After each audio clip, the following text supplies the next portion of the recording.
Oke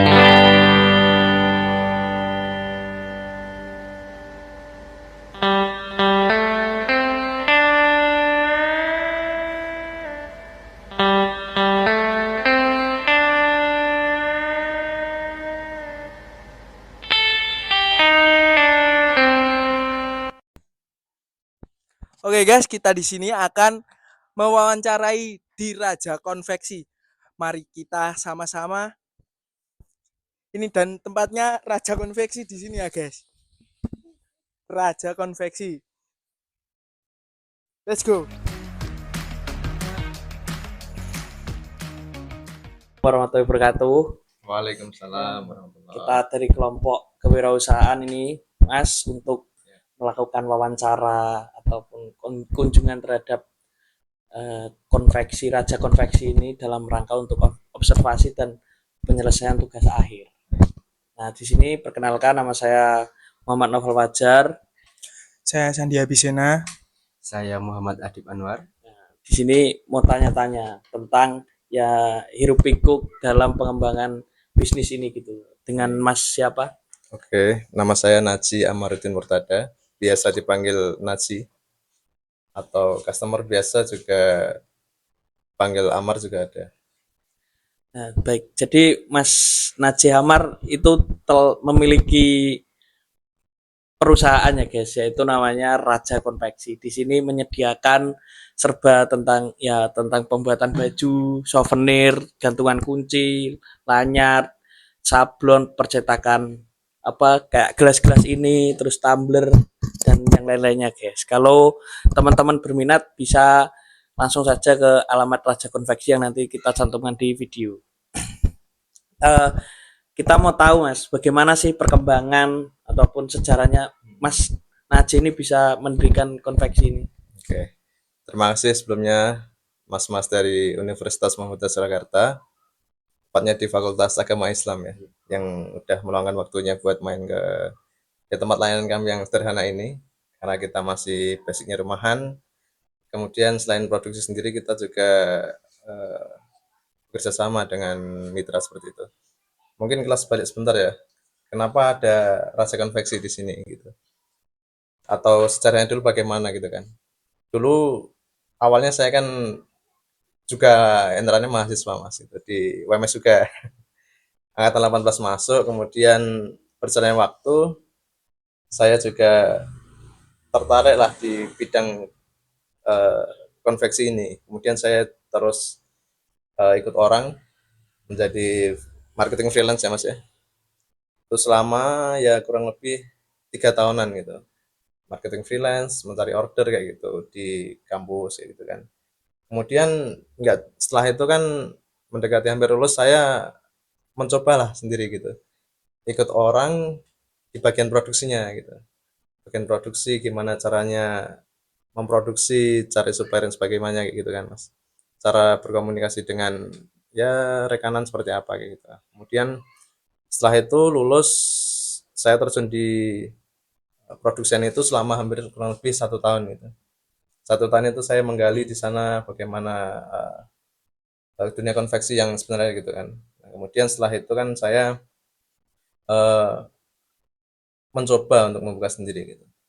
Tetapi sambil berjalan itu kan saya dari hasil uh, belajar di konveksi itu ya untuk merintis usaha ini seperti itu Mas.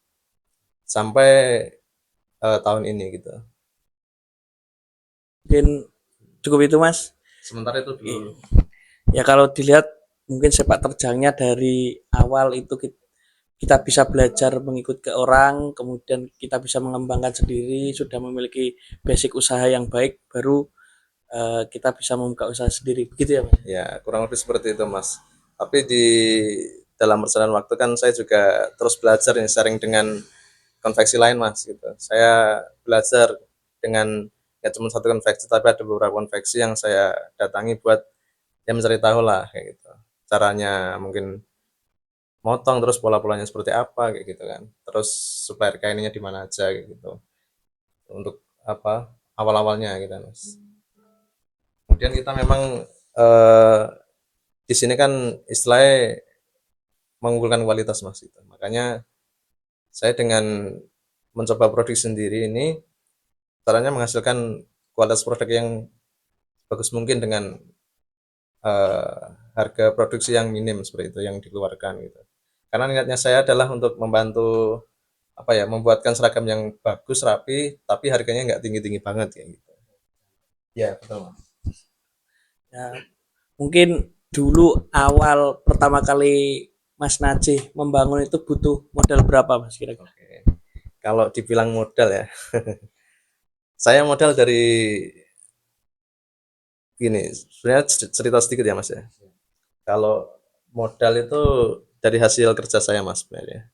Saya beli alat satu persatu itu, mulai dari mesin potong, kemudian membuat pola. Nah itu kan saya sisihkan buat membuat satu persatu itu. Selagi ada order masuk, baru saya buat apa istilahnya. Misalkan ada order masuk, kemudian kita harus membuat pola, kemudian cara memotong bagaimana gitu. Nah dengan hasilnya itu kan kita putarkan lagi uangnya itu. Makanya untuk alat-alat kita udah lengkap gitu kan, misalkan alat potong yang kecil yang besar gitu kan, mesin jahit itu juga udah ada gitu. Itu udah ada dipegang ya operator jahitnya gitu, karena kita bekerja sama dengan penjahit rumahan di mana kita juga mensuplai mesin jahitnya itu gitu. Jadi kita meskipun home industry ya, tapi kita apa ya istilahnya pengen ngopeni yang istilah yang bisa jahit yang di rumah-rumah itu gitu, biar bisa yang sana bisa kerja bantu, yang saya juga harganya juga ekonomis ya gitu Mas. Berarti untuk nominalnya itu apa ya? Karena mungkin beli barangnya satu persatu jadi Iya, tidak bisa dikalkulasi iya ya. betul. Ya karena hasil menyisihkan dari Jadi ya pekerjaan sebelumnya. Kemudian eh, kendala Mas atau problem yang dialami selama menjalani usaha ini kan karena Mas Najih sendiri sudah berapa tahun? ya hampir kurang lebih kalau produksi sendiri 1 tahunan gitu, karena saya sendiri sebenarnya juga ya tergolong cepat ya ini untuk waktunya, dan penyesuaian juga udah tahu bagaimana, makanya bisa apa ya secepat ini gitu meskipun banyak tantangannya nanti ke depan gitu. Berarti kendala yang paling sering dilalui apa Mas? Kalau kendala sih sejauh ini mungkin karena lokasi kita nggak satu atap ya, maksudnya ada yang satu atap itu bagian jahit aja, tetapi kendalanya misalkan waktu ya, misalkan jaraknya yang mungkin sedikit agak jauh gitu kan, kita harus wirawiri gitu kan. Kemudian misalkan ada lagi kalau ada cacat bagian jahitan atau enggak bordir, nah kita juga harus agak jauh gitu buat apa ke lokasinya gitu. Baik berarti kendala yang terjadi itu karena ya memang belum bisa satu atap karena masih baru ya kita juga maksudnya memberikan saran kalau bisa nanti setelah mungkin perusahaan ini semakin berkembang menjadi PT besar kan bisa menjadi hal-hal apa ya menjadi pabrik yang beneran menjadi satu tempat dan satu atap gitu loh sehingga ya memangkas biaya produksi waktu produksi dan jam produksinya lebih efisien gitu loh Ya. mungkin seperti itu terus untuk menangani masalah tersebut Mas kan karena adanya jarak dan waktu yang harus ditempuh kan mungkin ada tips dan triksnya ini Mas Najih bagaimana? Sebelumnya terima kasih atas doanya, semoga nanti dikabulkan oleh Tuhan ya. Amin. Amin. Ya tricks and tipsnya ya kita harus semangat gitu ya. Karena secara apapun yang jauh ataupun dekat itu adalah kita apa ya istilahnya prioritas customer gitu ya. Jadi misalkan ini kurang, kita nggak ACC itu, kita langsung revisikan, misalkan udah bagus ya langsung kita lanjutkan gitu Mas. Karena kita nggak ingin mengecewakan konsumen terus terang gitu. Jadi ya misalkan ada kesalahan bagian apa ya kita langsung satset aja Mas gitu. Berarti apa namanya di sana harus mengabari dulu baru sini terima barang supaya tidak bolak-balik begitu ya. Iya, tapi kan di sini kita yang satu atap itu kan bagian cutting, packing, QC itu kan sama setrika ya. Itu maksudnya bagian apa packing itu. Itu udah satu atap itu. yang belum kan cuman bagian tertentu aja gitu. Jadi ya nanti bisa kita lebih maksimalkan gitu. Mungkin baik Mas. Terus kalau boleh tahu ini Mas, kalau boleh tahu berapa sih penghasilan Raja Konveksi ini setelah entah per hari ataupun per bulan ataupun per produk yang telah dikeluarkan begitu? Oke. Kalau untuk penghasilan terus terang karena kita masih tahap berkembang dan apa istilahnya kita buy order ya Mas ya. Jadi kita nggak ready stock, kita terima buy order. Ya per orderan mungkin ada lah minimal 900 hingga 1,5 tergantung jumlah sih Mas itu. Kalau bulanan mungkin 5 sampai tujuan ada. Lumayan besar ya Mas ya berarti. Terus ini Mas, apa aja sih suka dukanya mengelola Raja Konveksi ini? Kalau sukanya memang saya sendiri sama tim itu kan menyukai tantangan ya Mas ya. Jadi apapun kendalanya kita have fun aja gitu. Misalkan di jalan hujan, di luar hujan gitu ya kita meskipun hujan ya kita harus tetap jalan gitu Mas. Gitu. Misalkan di lokasi mati listrik ya kita sabar aja Mas. Sampai listriknya nyala karena kan belum punya genset gitu.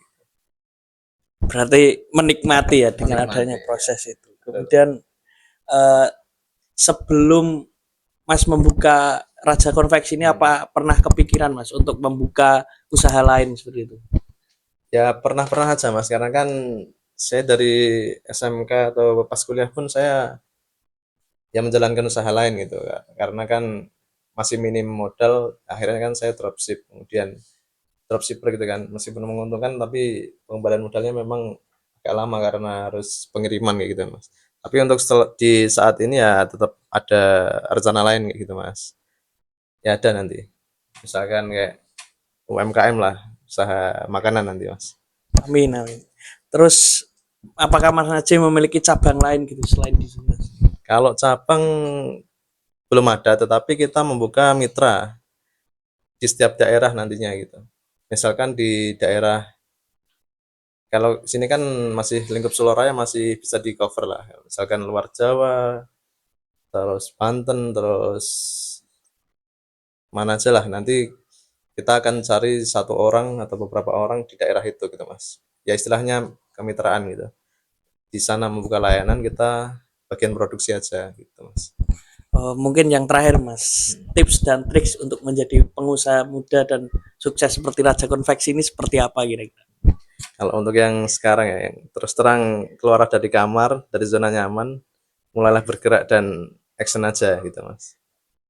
Udah gitu aja. Oke, mungkin terima kasih. Cukup itu wawancara yang bisa kita lakukan dengan Mas Najib dan terima kasih sekali sudah meluangkan waktunya, tempatnya untuk melakukan wawancara pada siang hari ini. Mungkin terima kasih. Assalamualaikum warahmatullahi wabarakatuh. Terima kasih.